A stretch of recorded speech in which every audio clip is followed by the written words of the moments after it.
हरियाणा की हर अपडेट के लिए बेल आइकन दबाएं और सब्सक्राइब करें STV हरियाणा न्यूज। झज्जर में 19 सितंबर को एक शख्स ने गांव की ही रहने वाली युवती के साथ दुष्कर्म की वारदात को अंजाम दिया था।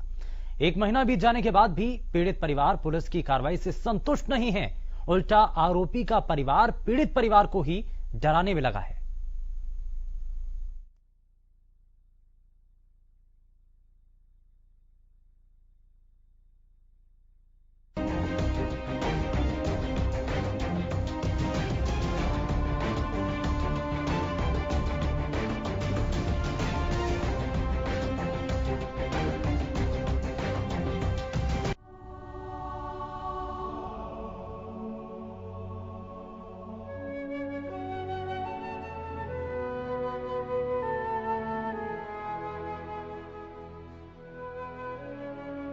तस्वीरों में दिख रही ये युवती अपने और अपने परिवार के लिए इंसाफ की गुहार लगा रही है। पहले तो ये इंसाफ मांग रही थी अपने साथ हुए दुष्कर्म के मामले में, लेकिन अब इसके साथ ये इंसाफ मांग रही है अपने परिवार की हिफाजत के लिए। पीड़िता झज्जर के गांव की रहने वाली है। गांव का नाम हम इसलिए नहीं बता रहे ताकि इस पीड़िता की पहचान पूरी तरह से सामने न आए। इस युवती के साथ 19 सितंबर को गांव के ही 47 साल के शख्स ने दुष्कर्म की वारदात को अंजाम दिया था। पीड़िता ने परिवार के साथ जाकर न्याय के लिए पुलिस का दरवाजा खटखटाया था, लेकिन न्याय मिलना तो दूर की बात है, पीड़िता को अब उल्टा धमकी और दी जाने लगी।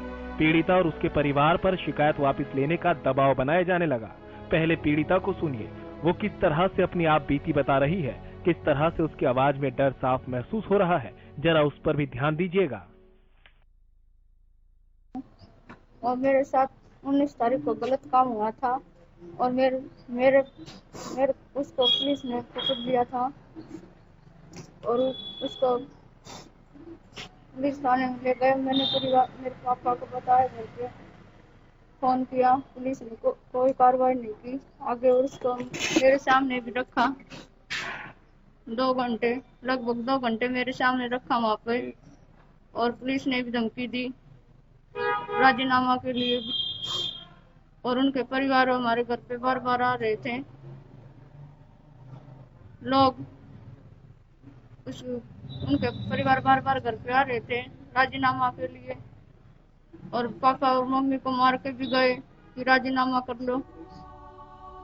पीड़िता के शब्दों में आपने सुना होगा कि आरोपी का परिवार पीड़िता के परिवार पर शिकायत वापस लेने का दबाव बना रहा है। इतना ही नहीं, पीड़िता के परिवार वालों की पिटाई भी की गई। अब इसे कानून की लचर सुरक्षा व्यवस्था ही कहिए कि आरोपी का परिवार पीड़िता के भाई और पिता को जान से मारने की धमकी भी दे रहा है। इतना ही नहीं, पीड़िता पर ही उल्टा आरोप लगाया जा रहा है कि उसका परिवार पैसे लेने के मकसद से ये सब कर रहा है, लेकिन पीड़िता लगातार सजा की मांग कर रही है। राजीनामा के लिए भी आ रही है, भाई पापा और भाई को मारने की धमकी भी आ रही है। जैसे ये सुनने में आया कि पैसे का लेन देन पैसा का लेन देन के लिए आ रही है कि लड़की पैसे के लिए करती है। आप करते हो? नहीं, मैं नहीं करती। आप क्या चाहते हो? सजा मिलनी चाहिए? सजा मिलनी चाहिए।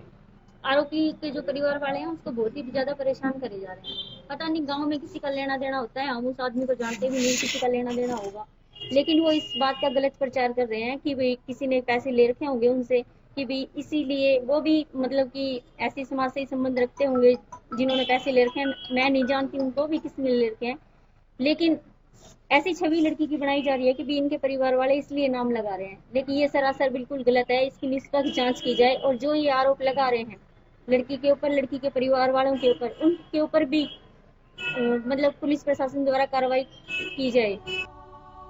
इस मामले में पुलिस पर लापरवाही के आरोप लगाते हुए 28 सितंबर को समाज के लोग झज्जर के जिला उपायुक्त से मिलने भी पहुंचे थे। पीड़िता के परिजन ने बताया कि 28 सितंबर को किया गया धरना भी शांतिपूर्ण तरीके से दिया गया था और पीड़िता को न्याय दिलाने की मांग की गई थी।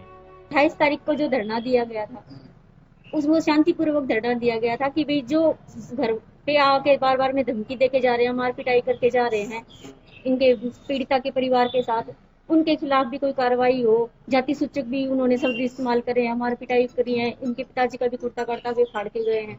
ये कहते हैं कि वो कहते हैं कि ये तो आम बात है और तुम लोग राजीनामा करो। 6 घंटे बाद FIR उस दिन उन्होंने दर्ज करी थी, पहले जिस दिन मतलब लड़की के साथ ये वारदात हुई थी। इस मामले में पुलिस की कार्यप्रणाली पर भी सवाल उठ रहे थे, क्योंकि जब पीड़िता अपने परिवार के साथ पुलिस स्टेशन पहुंची थी तो 6 घंटे बाद पुलिस ने धारा 376 और 506 के तहत शिकायत दर्ज की थी। पीड़ित परिवार का आरोप है कि पुलिस और पंचायत आरोपी के परिवार वालों के साथ मिलकर राजीनामे के लिए दबाव बना रहे हैं। ऐसे में अब पुलिस की कार्यप्रणाली पर भी सवाल उठ रहे हैं। सवाल ये भी उठ रहा है कि जब रक्षा करने वाले ही सुरक्षा मुहैया नहीं कराएंगे, जब पीड़ित परिवार को ही धमकाए जाने लगेगा, पीड़ित किसके पास जाकर इंसाफ की गुहार लगाएंगे? और आखिर जब आरोपी का परिवार पीड़ित परिवार पर दबाव बना रहा है तो पुलिस कार्रवाई क्यों नहीं कर रही? हरियाणा न्यूज के लिए झज्जर से रमाकांत की रिपोर्ट।